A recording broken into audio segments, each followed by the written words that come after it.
invincible.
Time for brand taps. Here we go, ladies and gentlemen. Who gets it done? We're leaning on each other.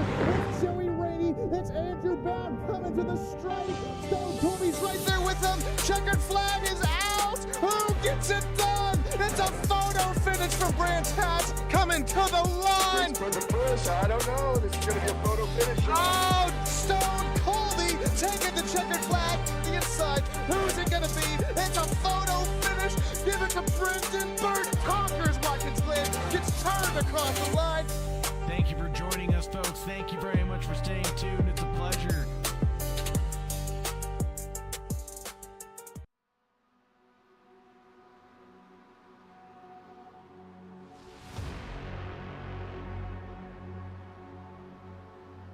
Sebring does not hide its history beneath fresh asphalt. Every bump, concrete seam, and surface change remains part of the challenge. And tonight, the MX-5 field will feel every single one of them. Apex Motor Club, presented by West Coast Sim Racing, arrives at Sebring for a contest built around momentum, patience, and mechanical grip.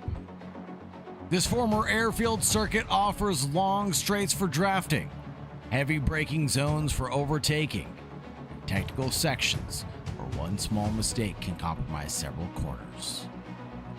In the MX-5, drivers cannot rely on horsepower to repair a poor exit. They must keep the car balanced across Sebring's uneven pavement, preserve speed through the faster corners, and position themselves carefully before committing to a pass. The draft will keep the field connected, but the bumps can make every braking zone unpredictable. Sebring has tested generations of drivers and machines, and its demanding character remains unchanged. Tonight, it becomes the next proving ground for Apex Motor Club and West Coast Sim Racing. The field is assembled, the concrete is waiting, and another close quarters MX-5 fight is ready to begin. This is Apex Motor Club, presented by West Coast Sim Racing. At Sebring International, let's go racing. Welcome in, folks. Thank you very much for joining. Thank you very much for staying tuned around this 3.6 mile circuit around the heart of Sebring in Florida. Quick keys to the race for you. 1, control the car over the bumps. Duh. Number 2, protect momentum through the technical sections. 3, maximize the exit onto the Ullman Straight out of Le Mans. And time the draft and passing attempts with care. That being said, let's take a look at the championship points before we get too far into the qualifying session. So far, it's Fletcher leading the Colby train of Nico, then Slater with 41 apiece. Then Brandon Birch, 1 point adrift. Luke Cantor trailing Birch by 8 points. Then we have Stone Colby, Josh Hunter, Joe Rainey, Connor Cunningham, Jensen McKelkey, Josh Farrer, Darren Colby, Eddie Yakeen, Warren Johnson, Diego Valderrama, Jason Holcomb, David Ramirez, and Jacob Ballin rounding out the 18 fighters for the MX-5 Fight Night.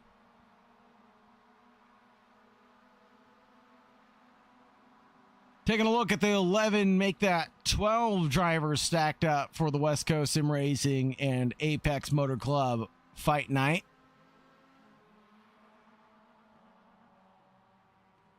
We take a look at Brandon Birch now, pilot of that number 36.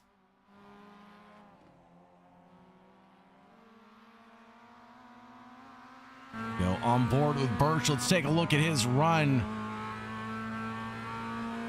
Coming out of Gurney Bend down towards the hairpin.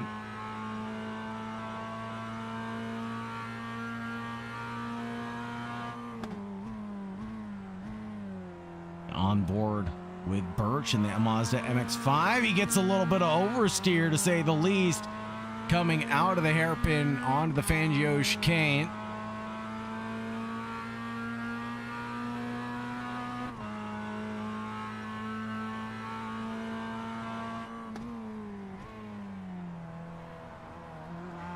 Right now, 410's down, but the slipstream from the car up ahead could really help Birch out on his run to a provisional pole.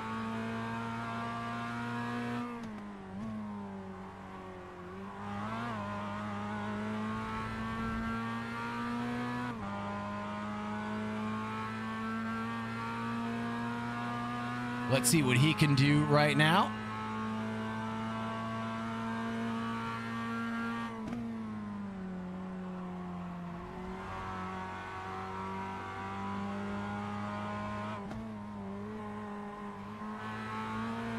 As Birch tackles the curbs, he's going to get help from the 52 up the road. That's going to be Stone Colby.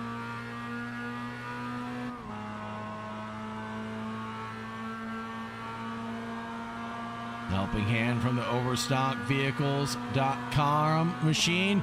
Dips out of the way to help Birch out completely. Going into the final sector, will it be enough time? Taking a look at the qualifying ticker, he is going green through the final sector. Is it enough time at the end of the session? No, it's not. Brandon Birch, 2:24.86 last time by. He will improve, but not by enough.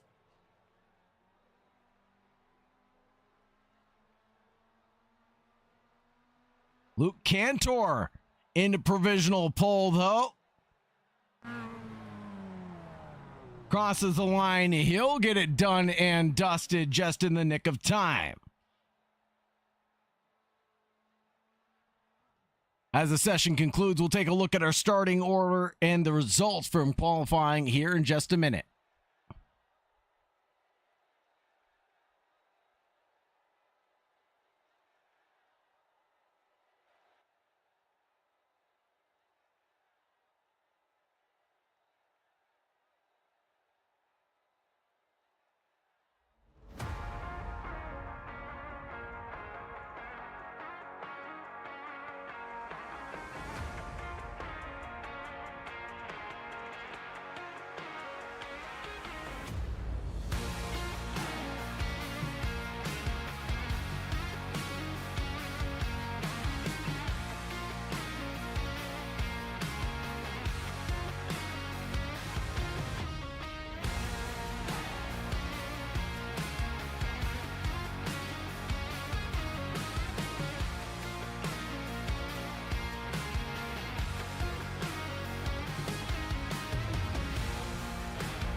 Waiting for the session to conclude before we can pull up the unofficial results from the practice, or from the qualifying session, excuse me.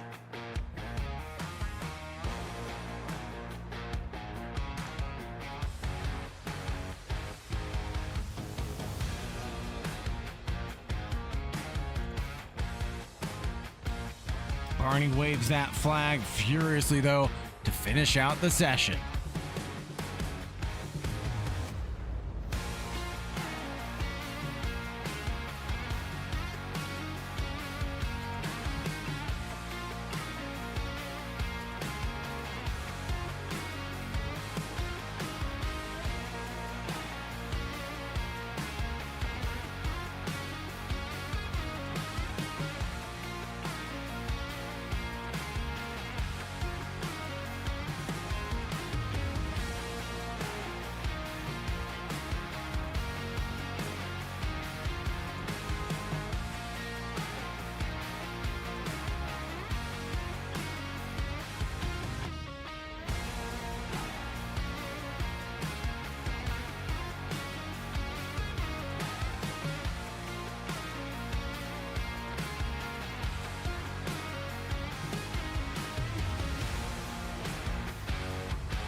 Waiting for the session to officially tick over. There we go. Luke Cantor, Joe Rainey, and Lincoln Fox trail by just a tenth apiece.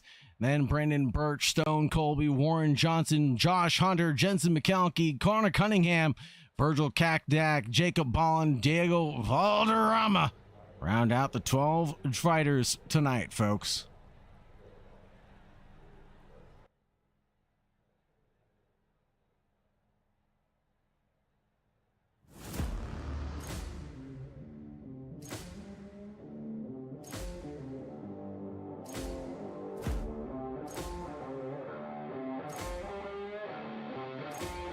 And let's take a look at our starting grid for MX-5 Fight Night. It'll be Cantor and Joe Rainey on that first row here at Sebring. And Lincoln Fox and Brandon Birch on the second. Starting in third will be Stone Colby and Warren Johnson. On the fourth row is going to be Josh Hunter and Jensen McKelkey. Row number 5, Fast and Furious for Connor Cunningham and Virgil Kakdak.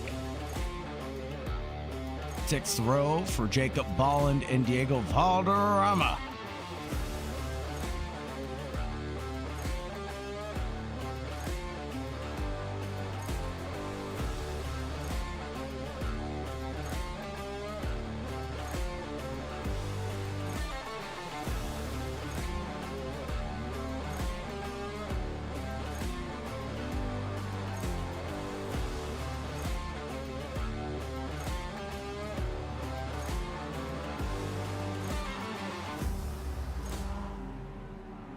On board with Cantor as he bombs and weaves behind the pace car.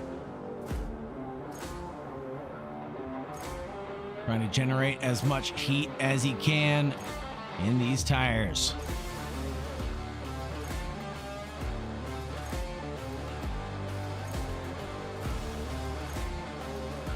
Coming out of turn 1, we come through the slight kink before we get down to turn 2.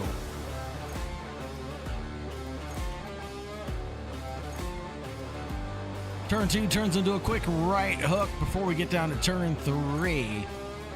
And we get set up for Gurney Bend. Gurney Bend is a long, lazy right-hander that keeps the drivers begging for more because it is fast and flowy. And it leads into one of the heaviest braking zones on the track, the hairpin corner. Got to be smooth to avoid lockups here. And then it leads you down into the Fangio chicane.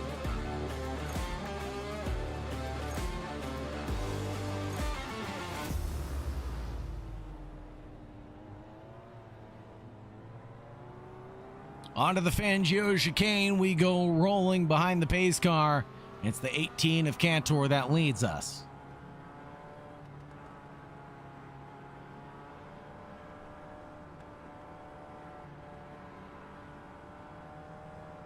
And in case anybody was wondering, the same thing that I was just scratching my head about is, where is Jeremy Fletcher, our championship leader? He said he wasn't going to miss a race, but here he is missing one, unfortunately. Out of the Fangio chicane into Cunningham corner. Through Collier curve. The tower turn. Now out of tower turn, you come down the Flying Fortress straight.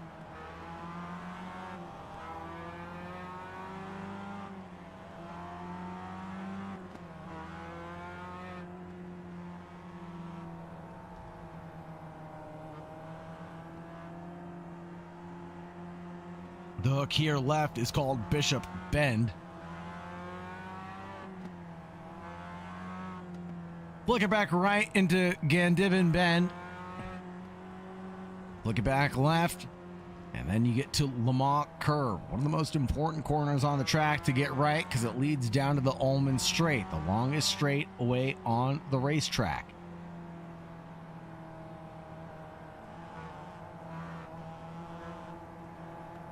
Races will definitely be won or lost coming down the Ullman Straight, as the draft will play a huge part in this one.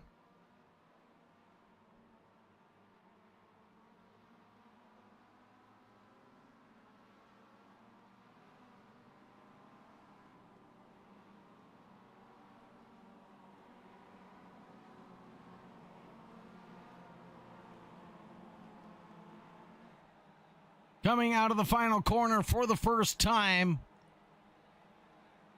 But behind the pace car, the drivers will get squared up 2 by 2.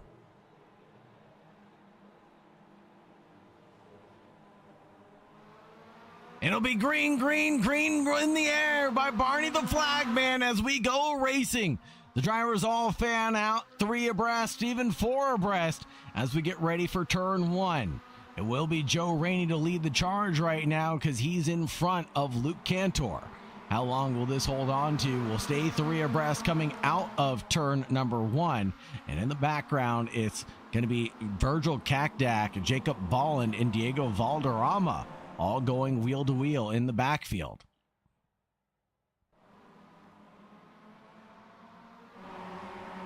Here's a 66 of Valderrama, getting moves done on Kakdak and Jacob Bolland. But the battle up front for the lead remains just as fierce as the 36 chases down the 17.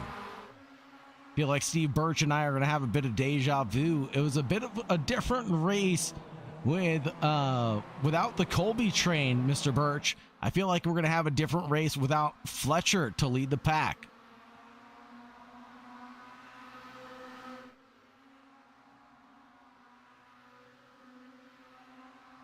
Speaking of leading the pack, Joe Rainey right now is the one doing so, but here comes the 81 of Josh Hunter on Jensen McKelkey, who seems a little submissive in that battle between the duo.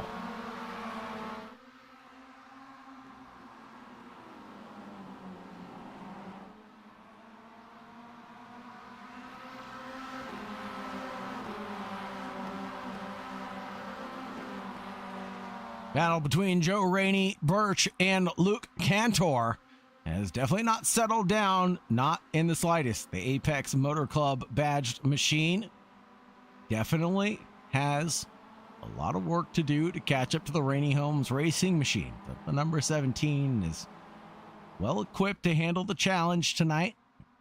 He's done a ton of laps around this track in real life and in the simulator, so what can he do? But Birch looks to the inside line coming into Sunset Bend. What can he do from way downtown? He gets fully alongside on the entrance. Joe Rainey gets a little bit loose, gets it back in collected, tries to park it in front of Stone Colby. Stone Colby finds his way up to the front. Brendan Birch gets a little bit loose as well coming out of Sunset Bend. He did not manage the key to the race, settling over the bumps very well as Joe Rainey falls back into third. Stone Colby up into first. On the here and now, things have become inverted for some drivers, but became positive gains for others. Stone Colby leads Cantor, Joe Rainey, then Josh Hunter. Birch, where have you gone down to? All the way to 6th place on the positive run no longer for Birch.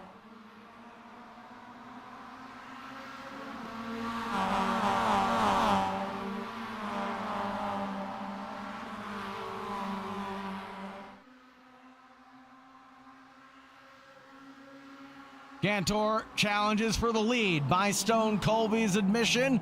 He says, no, thank you, sir. That'll be mine to hold on to. Here we go. 2 by out of the Fangio chicane in the background. Stone Colby leads Cantor, but Joe Rainey and Josh Hunter go wheel to wheel through Fangio all the way down to the next hairpin. At Collier Curve, it'll be Stone Colby to snap back in front of Cantor, the number 18 driver.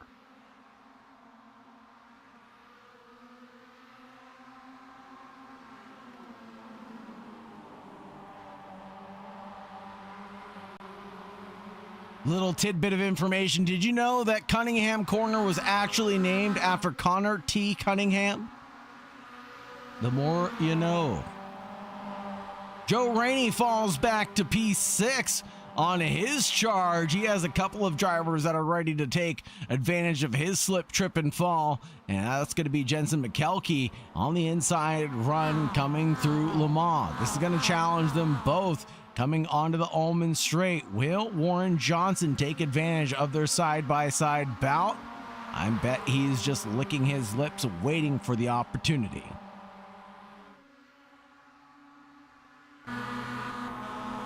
On On board with Johnson, looking forward at the 17. Gives a little kiss to the car in front, trying to help him out a little bit with some overspeed. Warren Johnson working that wheel really aggressively right now.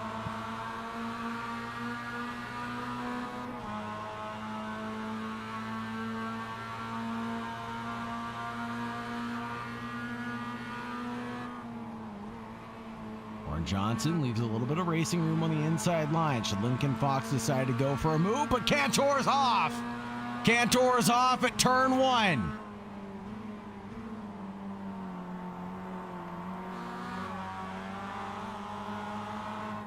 Let's see what happened here to Luke Cantor. Was he pushed or did he jump all on his own? Looks like a little bit of contact between himself and the 52 here. And he just tries to catch that drift with oversteer, but oversteers a little too much, and I think he'll collect the tire barrier after that. So a race-ending damage there for Luke Cantor.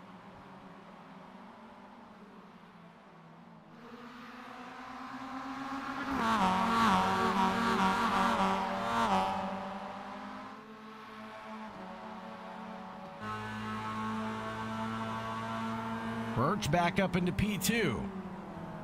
Sits behind Stone Colby, the 52, who might have a little bit of damage from the earlier contact with Cantor.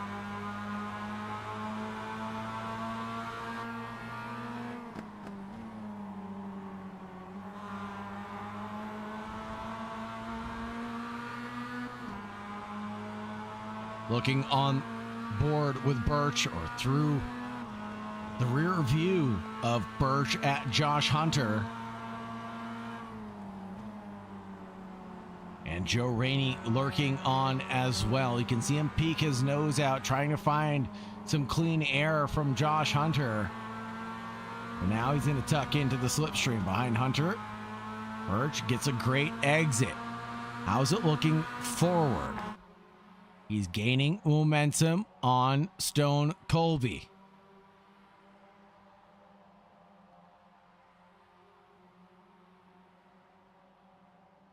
Gap opens up. It slinkies back apart.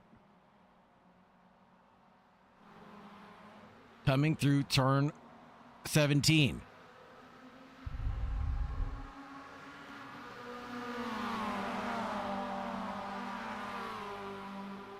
If you weren't aware of the history behind one of the most legendary and unforgiving circuits in all of motorsports,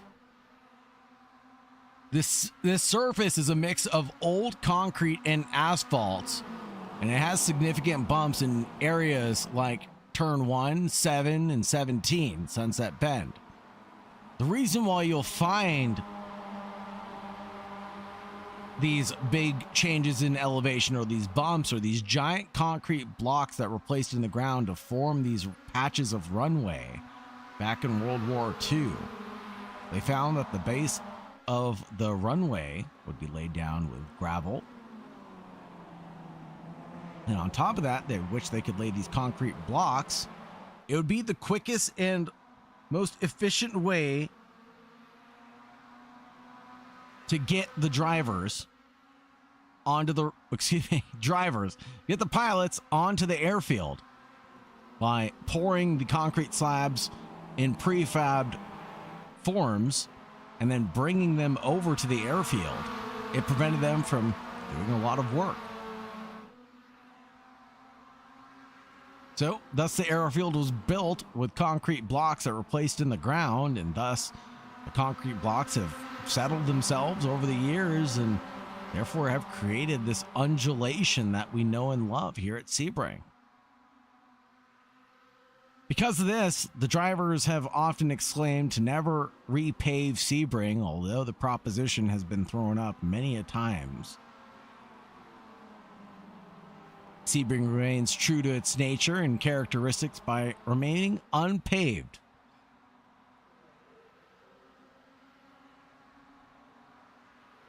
Here comes Birch on Colby, the battle for the lead. He said draft was going to play an importance coming down the Ullman Straight. Here's the importance being showed in form. Here comes Birch on Colby, gets the move done. Colby has to go a little bit wide, and Josh Hunter trails in.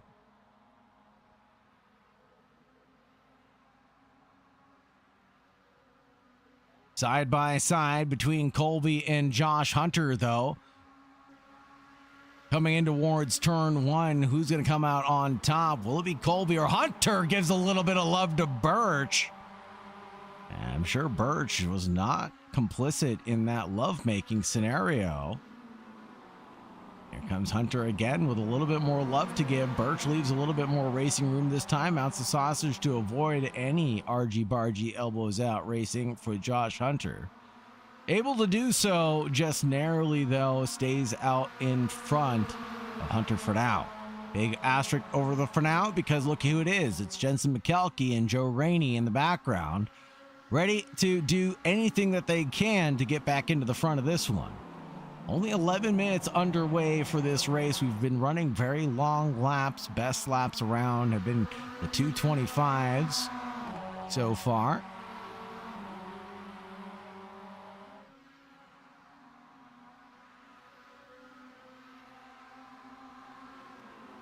Kelke tries to open up that can of worms. Joe Rainey says no thank you. He goes a little defensive on Kelke to avoid that. Let's check out Cantor and Valderrama here as they go wheel to wheel. Valderrama trying to defend back Cantor on his recovery drive. Cantor back up into P11.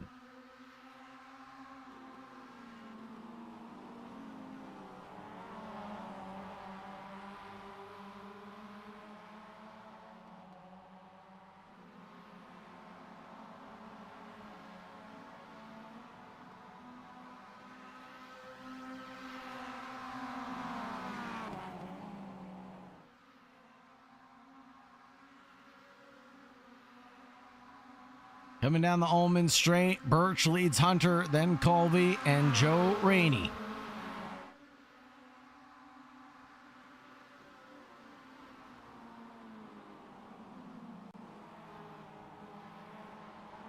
Birch, not necessarily the fastest driver over the last 5, but has gotten moves where he needs, and that's not looking good for Rainey as he clatters with the barriers coming out of 17.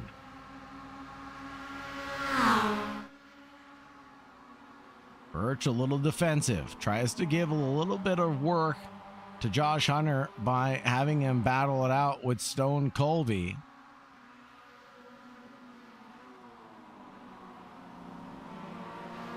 Here comes Hunter through.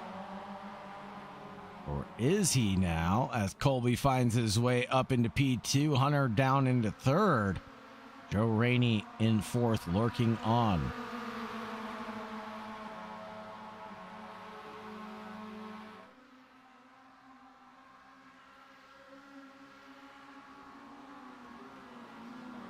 Battle in the background between Cactac, Luke Cantor, and Jacob Bolland is definitely alive because there's Bolland 3/10 back from Cactac, and then now Cunningham right up the road around 12 seconds in front of Luke Cantor. Nice little switchback there from Luke. Tries to get it planted on Cactac, but Cactac says no thank you, sir. Not here, not now. No, thank you, Sam. I do not like green eggs with ham.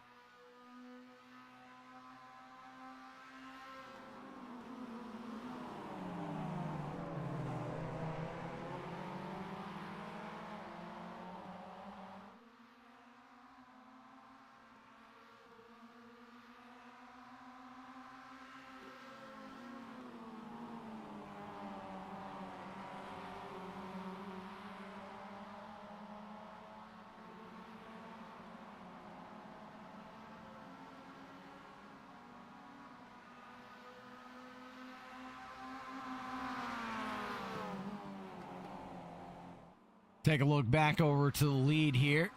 It's Birch, Colby, and Hunter. Hunter giving a little bit of help to Stone.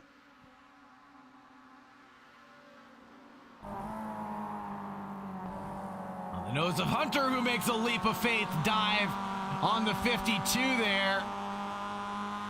That'll be Hunter fighting all the way up into 1st. What a move from Josh Hunter at Sunset Bend.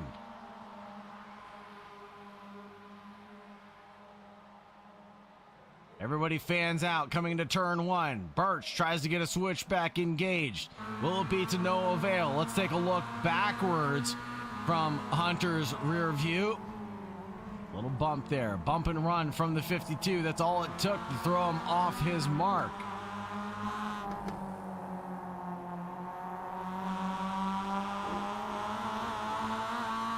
Here's the look from Josh Hunter's nose now.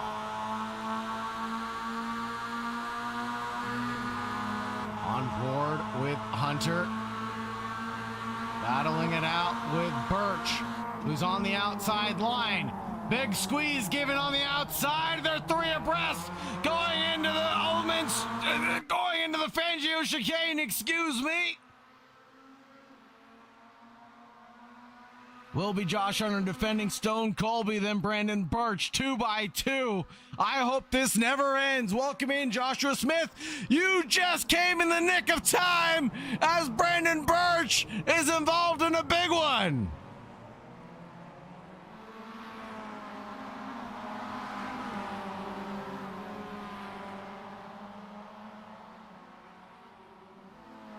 And Jensen McKelkey, I think, involved in that one. And are we seeing a bit of competition caution come out? No, absolutely not. The drivers still duke it out. Joe Rainey, Stone Colby, Warren Johnson finds his way up into fourth in front of Lincoln Fox and Connor Cunningham.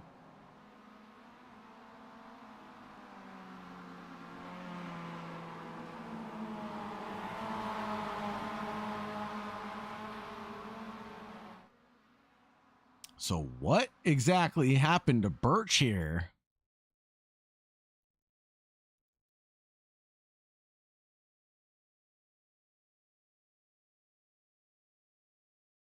Oh, does he get clipped by the 41? Oh, man. Oh, man.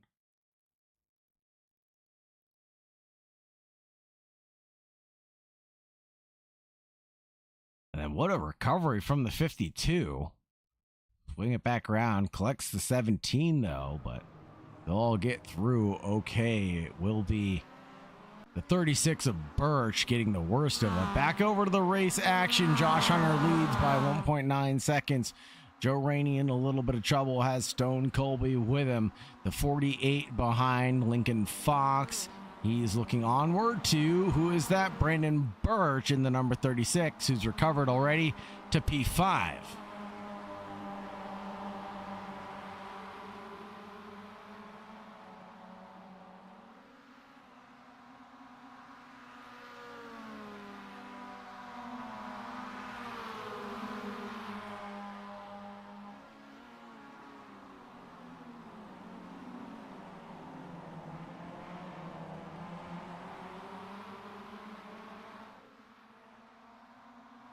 Warren Johnson trying to duke it out.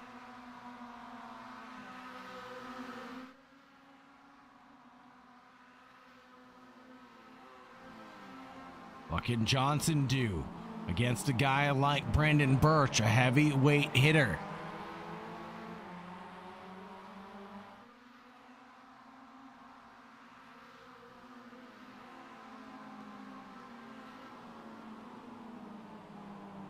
Taking a look at Birch right now.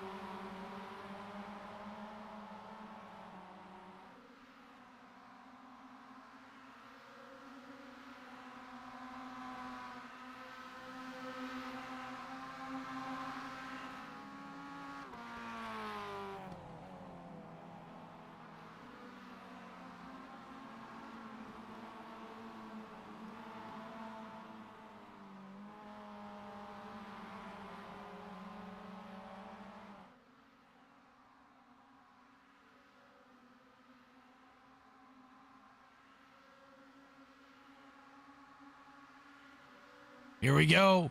Gonna be four abreast nearly. Coming into turn 17, the drivers definitely thought a better of that idea, as here comes McKelkey. Looking back at Lincoln Fox, looking forward, there's another opponent. Let's look at Joe Rainey because he's about to get some love from the number 52 going into the braking zone of turn 1.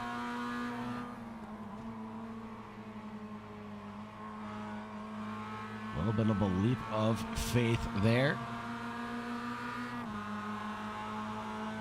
And more pushes from the 52 into the braking zones. Heavy is the hand.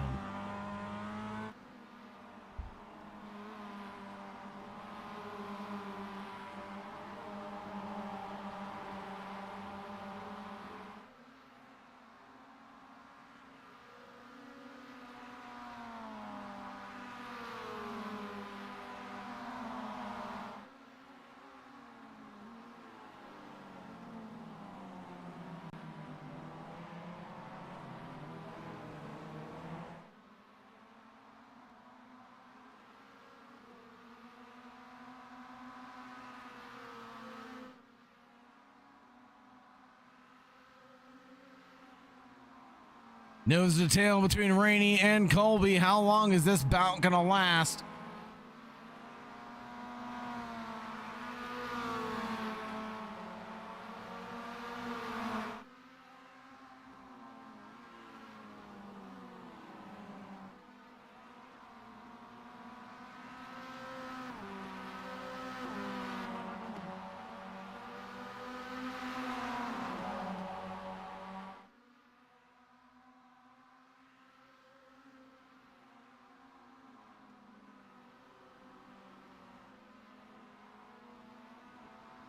Between them, nose to tail.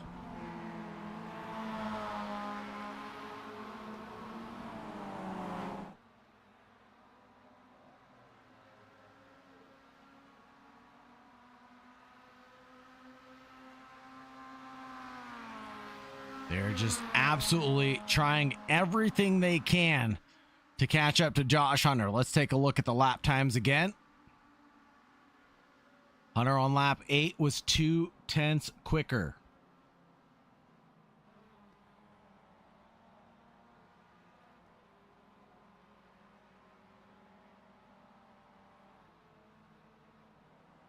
But on this lap,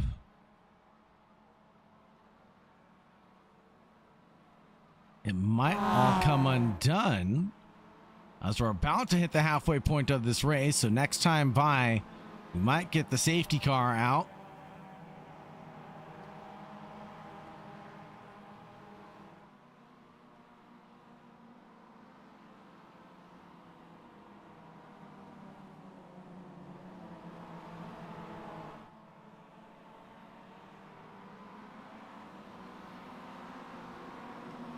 Connor Cunningham in the 502 with a net gain that's pretty tonight. He's up 4 on his positive gain.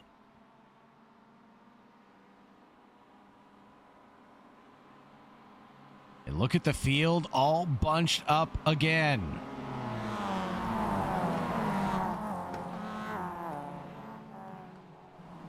Here we go, ready to go racing one more time.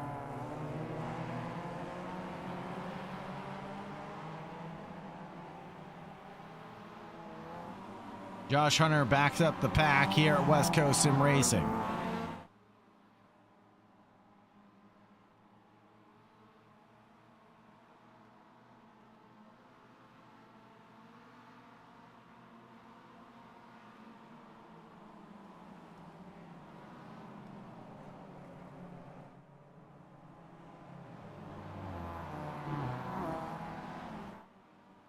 The field waits on for Valderrama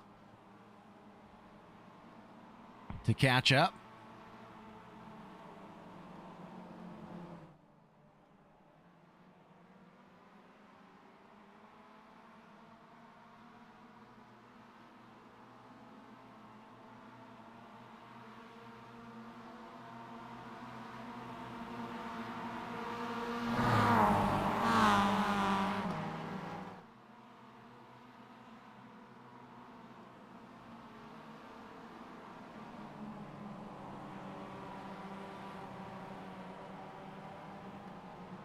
Josh Hunter controls the field again into the restart.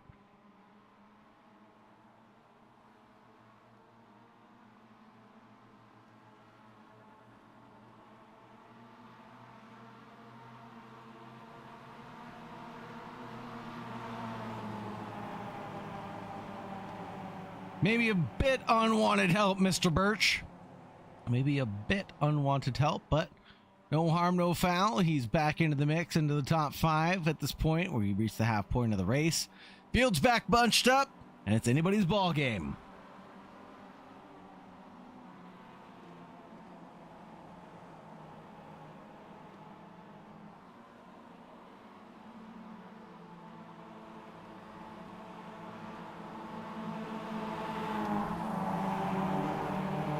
Ready to take the start one more time. Green flag is in the air, and it's Joe Rainey and Josh Hunter. This time around, Rainey's feeling like it's deja vu.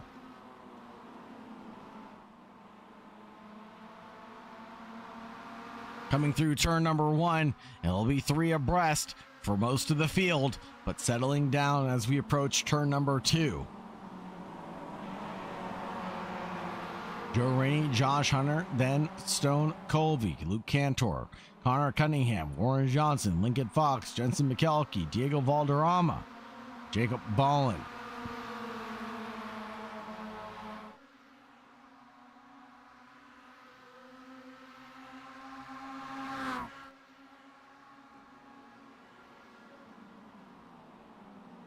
Brandon Birch tries to threaten at the hairpin, but the vehiclebuyers.com machine has Stone Colby to help him out right now.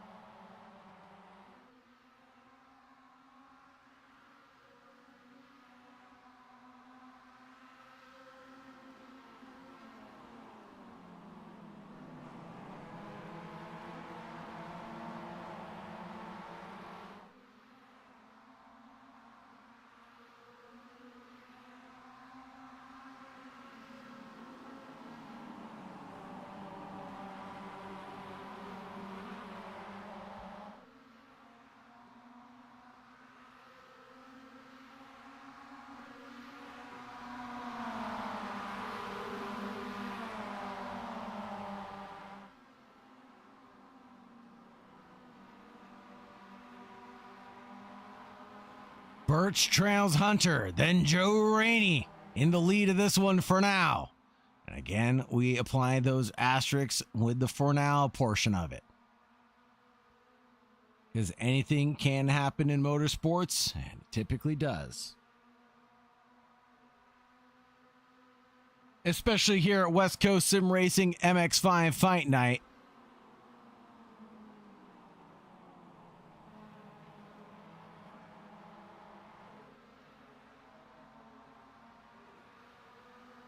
Hunter uses the inside line on Joe Rainey to get an advantage. Birch pushes along Hunter. The 52 of Colby pushes along Joe Rainey in their 2x2 spread.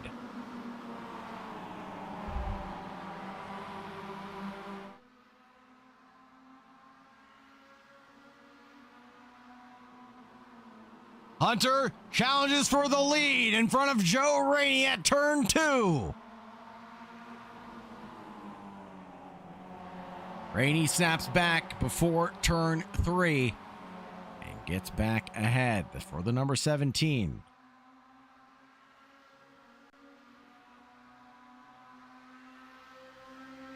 Long way back for Connor T. Cunningham to make peaks like that, but let's see if it works out. He'll look at Jensen McKelkey, but not get the move solidified yet.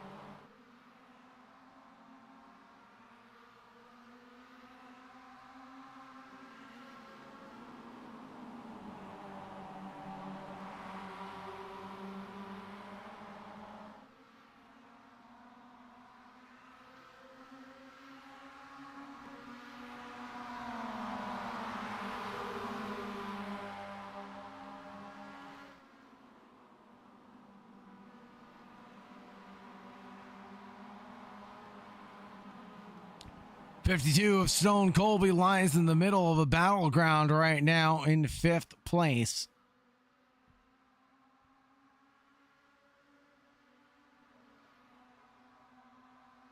Sandwich between Cantor and McKelkey, around 2/10 to the front and 2/10 to the back. Joe Rainey, no help here. Into Sunset Bend, but he gets a huge drift all on his own, but he catches it somehow. That's going to threaten his run all the way down to the first corner.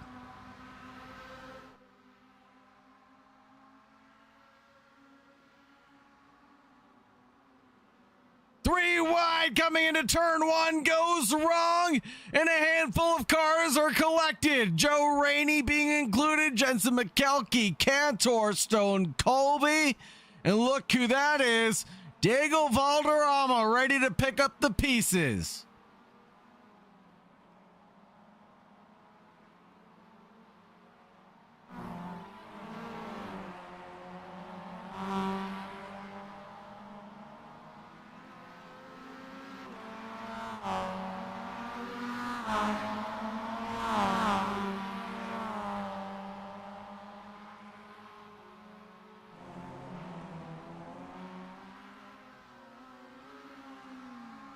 Stone Colby and Valderrama alongside each other, coming down to the hairpin turn. Side by side, they have a synchronized drift, and they're able to keep it collected. But Diego Valderrama and Jensen McKelkey probably have different opinions on who's deserving of the higher position. Jensen McKelkey manages to mount the curve and almost gets by the duo before we get down to Cunningham Corner. Whoa, and a big touch there. I think that was Joe Rainey into the back of, or was that Joe Rainey? That was Joe Rainey, possibly into the back of Luke Cantor.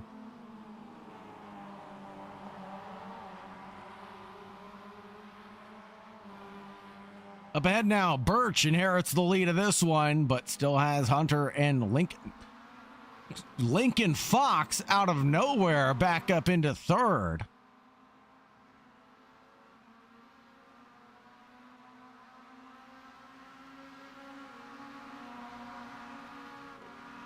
Take a look at the timeline here from Lincoln Fox, because he's had a roller coaster ride. There it is.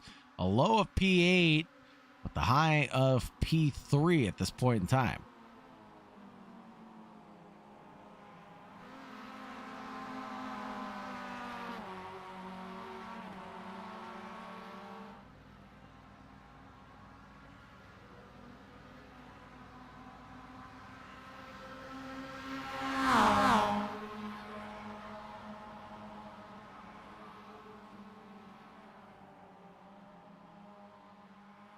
Lot of fighting going on tonight for sure.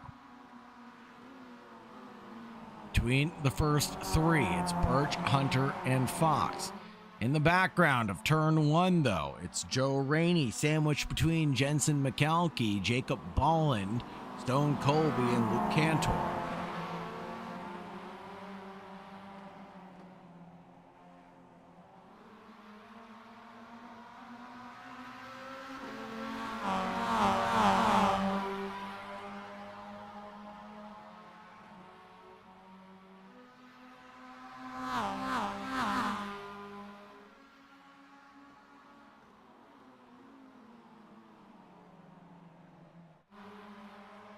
Two different battles going on at the same time.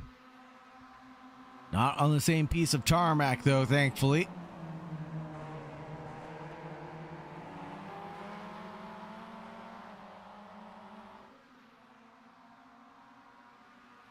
As we head into the final 10 minutes of the race, we'll have just 4 laps remaining. Oh no, what's happened between Stone Colby and Jensen McKelkey?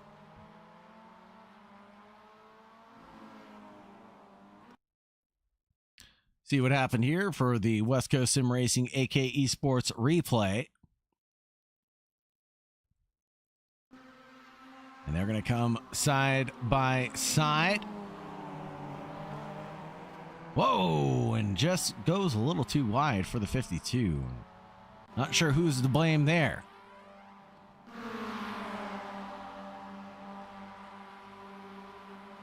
Slater saying Birch doing the Jeremy Fletcher special right now. What's that? Bunching up the field?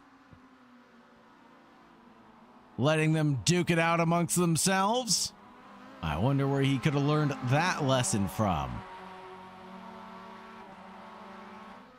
Lincoln Fox looking for his podium tonight. Trying to determine what nationality flag that is from Lincoln Fox. Let's take a look. The Palestinian flag from Lincoln Fox. Good to know. Good to know, Lincoln Fox.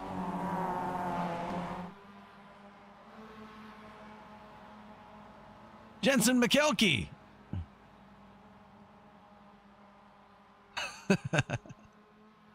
Jensen McKelkey running in P10 has Colby right up the road, so I wonder who you guys are cheering for in the YouTube chat. Let's take a look up here as Josh Hunter still trailing Brandon Birch.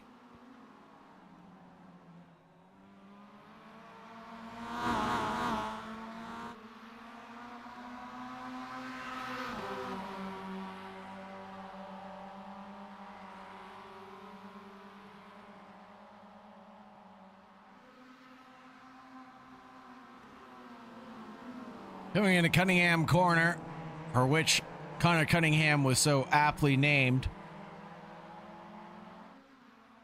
Or was the corner named after Connor? I think the corner was named after Connor, of course. In his honor, I believe. Don't fact check me on that. Don't fact check me on that, Mr. Birch. Just take my word for it as part of the history lesson today.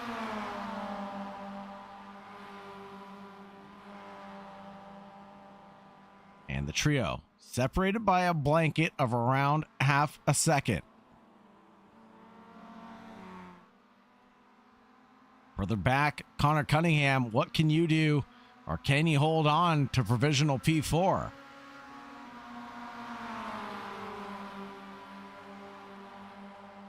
Interesting indeed, Joshua Smith. Interesting indeed. The facts don't lie. The facts don't lie. Have I ever led you astray, Joshua Smith? I would never. I would never lead you astray, baby bird. Nose to tail between Birch and Josh Hunter. Let's take a look at the gearbox of Birch. And looking onward at Josh Hunter.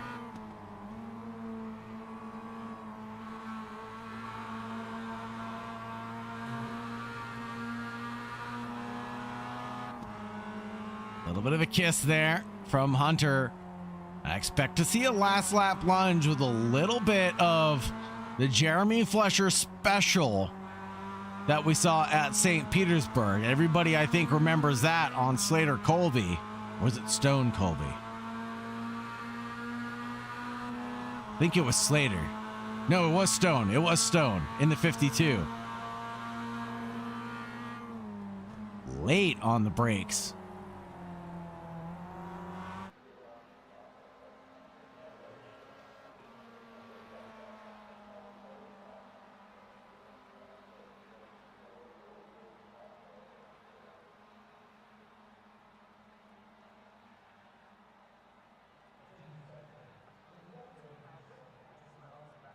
What is going on in the YouTube chat? What? Is there a parrot in my YouTube chat? Who do I need to ban? 36 leads the 81. Then Jensen McKelkey leads or chases down Stone Colby. But Jacob Bolland, not too shabby of a run tonight for Bolland. Let's hear it for Jacob Bolland tonight. Up 3 positions on his positive gain.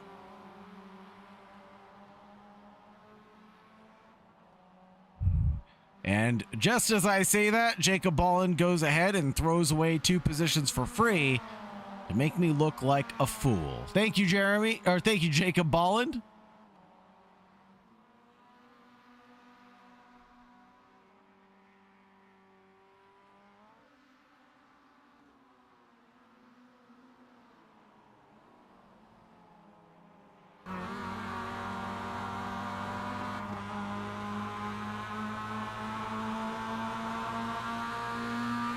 Josh Hunter now looks onward. Final 5.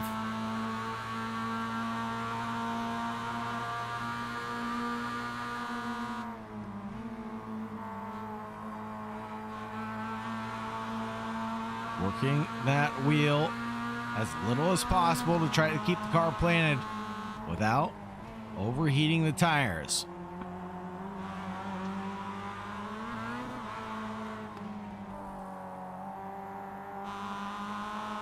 Lincoln Fox stays within striking distance, but too far back on this occasion to do anything about the battle for the lead.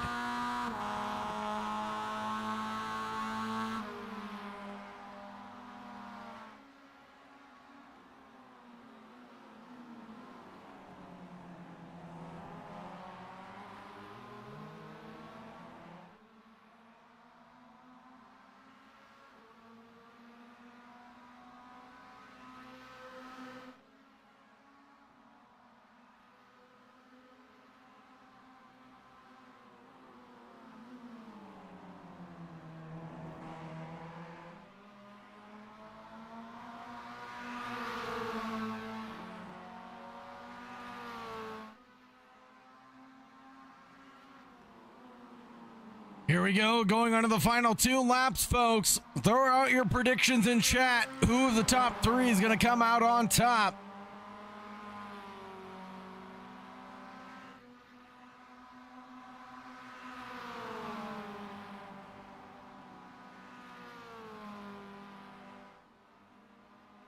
Joshua Smith, I think it's because Bolland might be watching the stream. I genuinely think that happens to be the case. Why people get the commentator's curse is because they have the stream on in the background, and then they hear their name, their ears perk up, and here comes Lincoln Fox on Josh Hunter. And then they go off the track. It's as simple as that. Josh Hunter and Birch possibly. And Birch goes all the way back down. The 48 hugs the inside wall. Lincoln Fox goes up into P1. Can Birch snap back with the overdrive coming out of 17?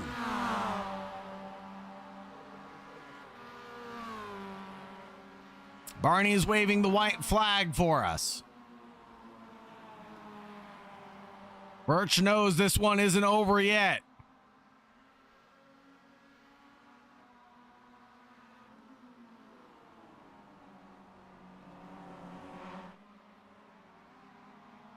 Lincoln Fox in the lead.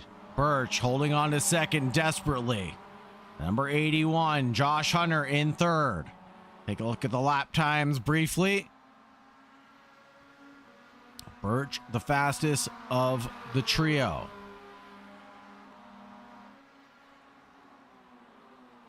But not that last lap around, he wasn't.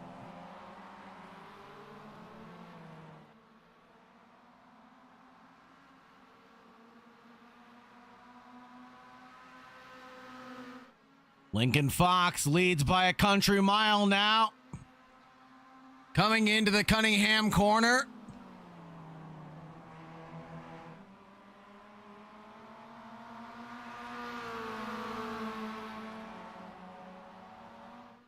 Connor Cunningham nowhere to be seen here at Cunningham corner. It's all up to Lincoln Fox, Brandon Birch, and Josh Hunter. What can the Palestinian driver do for his inaugural win here at West Coast Sim Racing versus Apex Motor Club?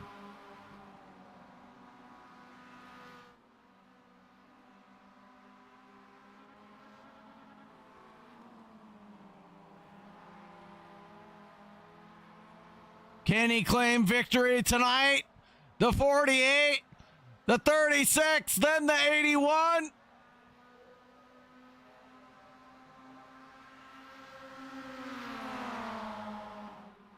Battles to the line. Here we go.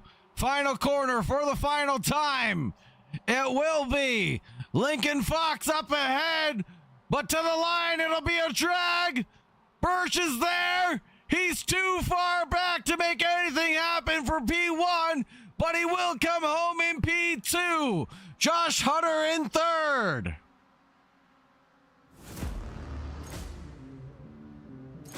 Connor Cunningham coming home in 4th. Warren Johnson in 5th.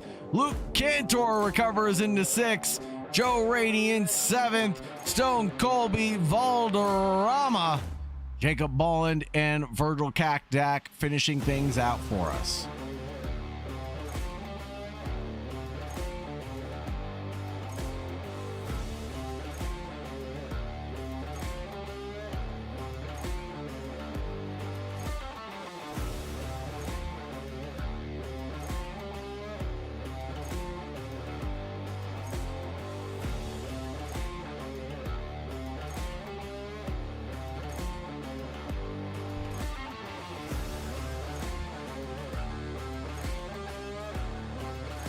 Here comes Bolland, and then Kakdak across the line to finish out the session.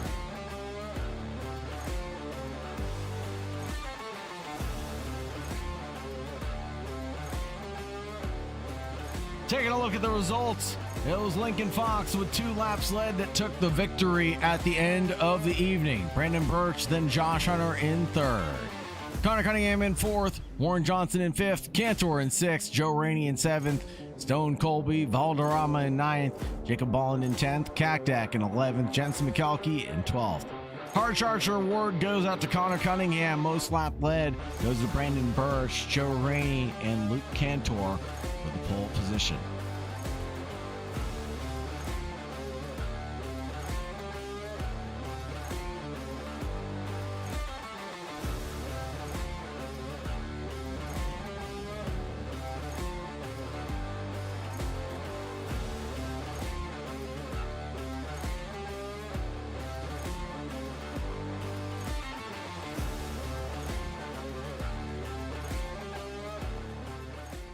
Let's go ahead and talk to our drivers and see how they fared tonight.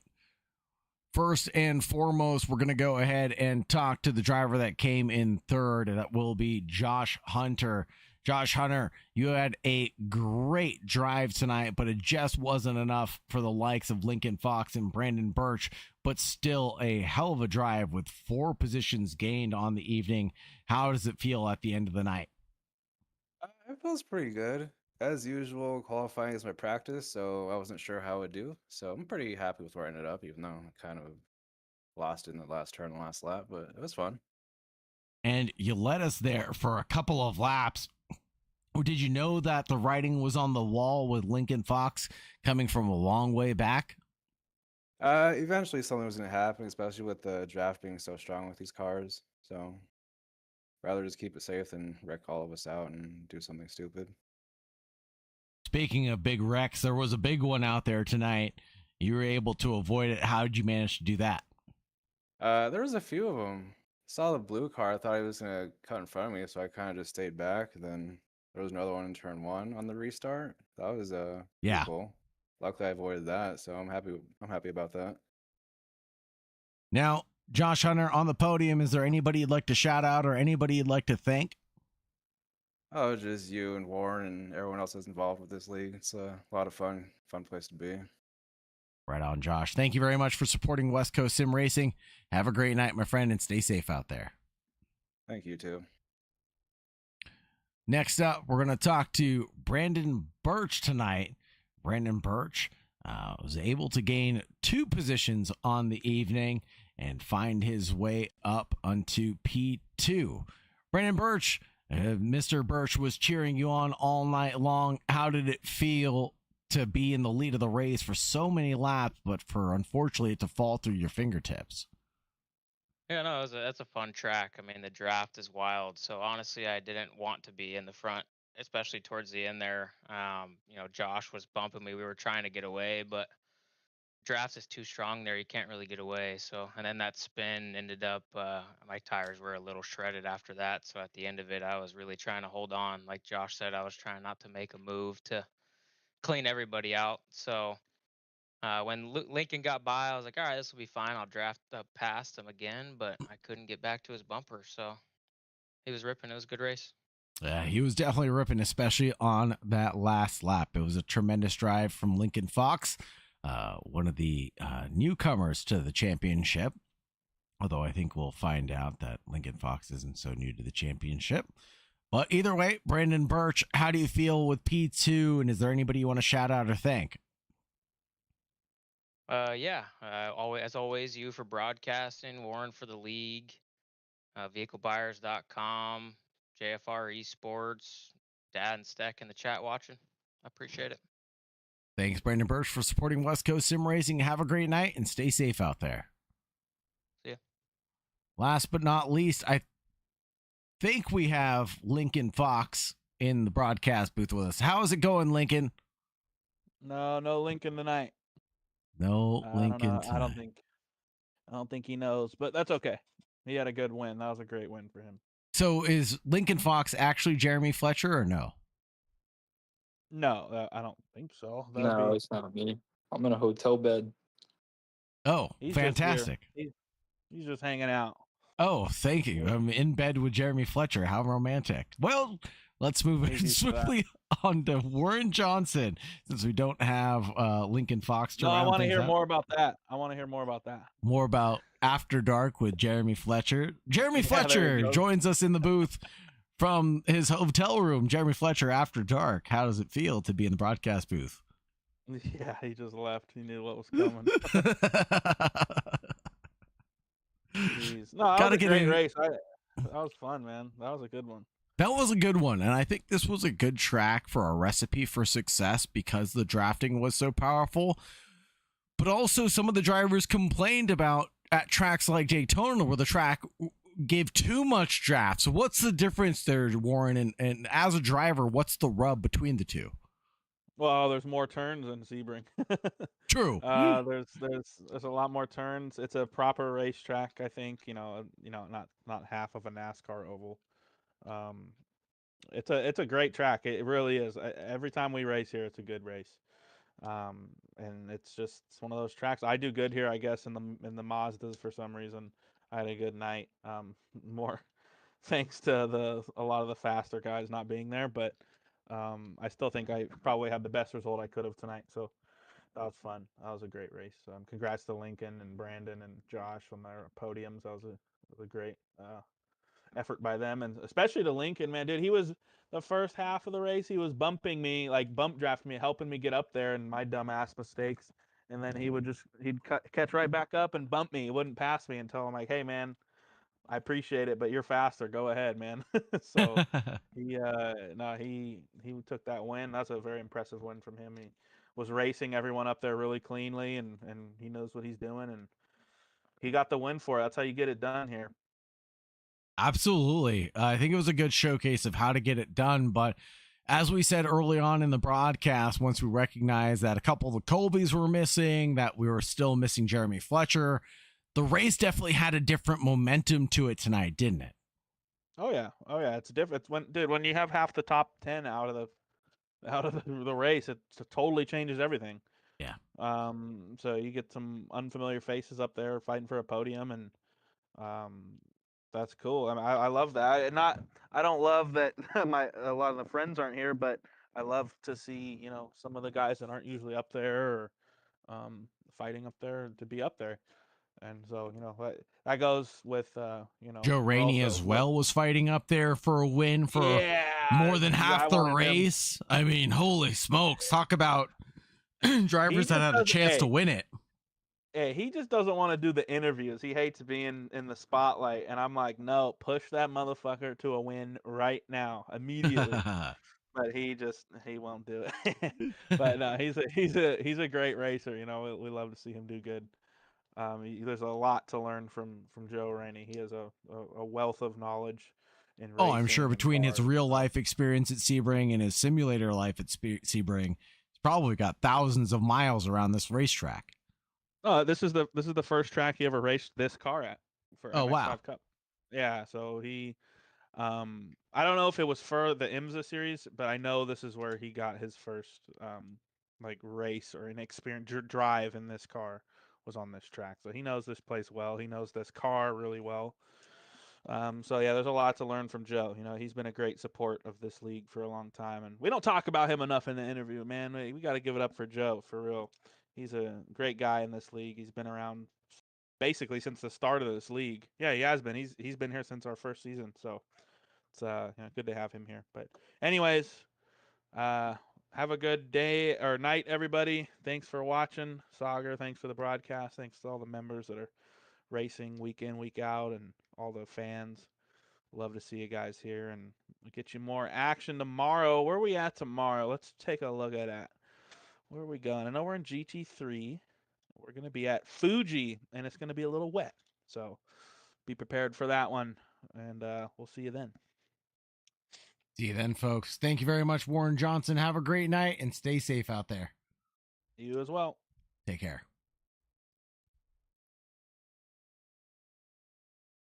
Thank you, everybody, for joining.